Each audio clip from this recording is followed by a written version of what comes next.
последний гражданин села. Испуганный котенок белый, обломок печки и трубы.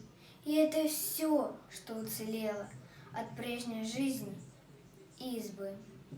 Стоит белоголовый Петя и плачет, как старик без слез. 3 года прожил он на свете, а что узнал и перенес. При нем избу его спалили, угнали маму со двора, и в наспех вырытой могиле лежит убитая сестра. Не выпускай, боец, винтовки, пока не отомстишь врагу за кровь, пролитую в Поповке, и за ребенка на снегу.